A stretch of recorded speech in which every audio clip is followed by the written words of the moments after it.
Jumbled Words. I change my mind extremely often.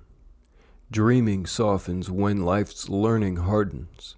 Even Eden's eventful garden can be darkened by an act that simply begs a pardon. What's the something about stars and stardom that makes the us that aren't ripely inspired enough to try and hide our blazing aspirations' fire? Battle's placement filed under crucial times to whine and mutter, bitchy ideas obese with clutter, glittered up by sweetness mothered and purified by one another, rather than making an enemy with someone that could be your brother. But don't bother yourself with the odderness of help, because it's rotten but it sells. Instead, take the part of life that delves and feed it only crazy spells, cramming grammar down itself until it's puking what it's wealth, making dealing demons kneeling, praying for a mirror shielding ultraviolet rays of healing anything that's dead. Jesus Christ, I need a breath. After reading that aloud, instead of jumbled words inside my head, I can almost see the life I like of lead.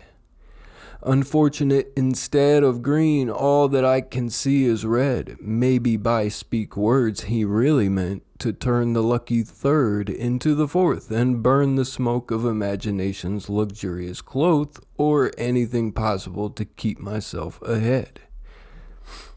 Working handicap and laughing as if time had had the time to learn the meaning second chance, and finding in the end that you're still beyond broke.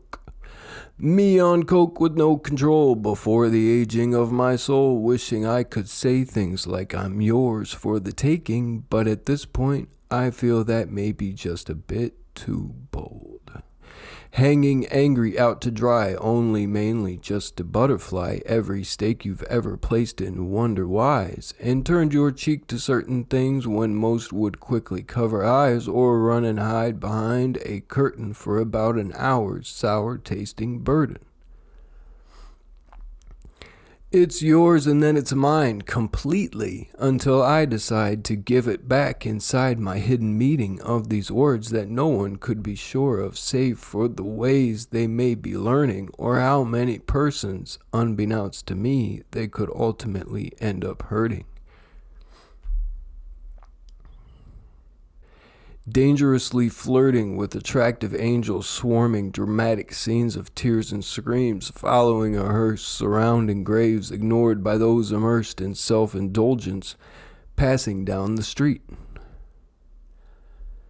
I'm laughing at how neat it seems for me to draw a blank and freeze, resorting to the sanctity of pain in me, but thankfully that anchoring can't quite kick its habit of dangerously lingering.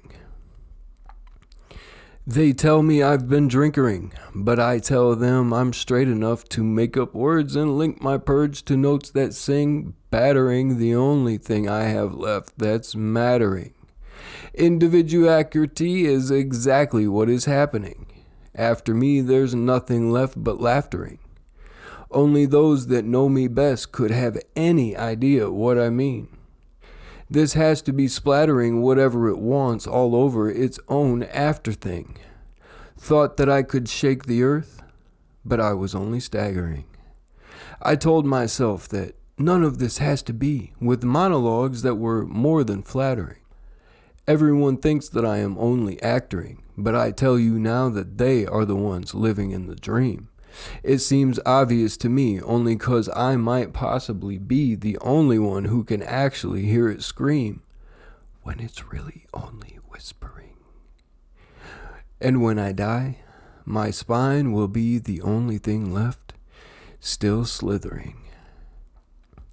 What happened to me happens to be worth every minute I spent figuring how to put it literally so there would be no difficulty on your part when it comes time for picturing. It interests me to feel the sting and hear the poison before I can actually bring it in. Thinly marked is the line I cross from the light back to the dim. Man is still too busy making noise that he will never listen.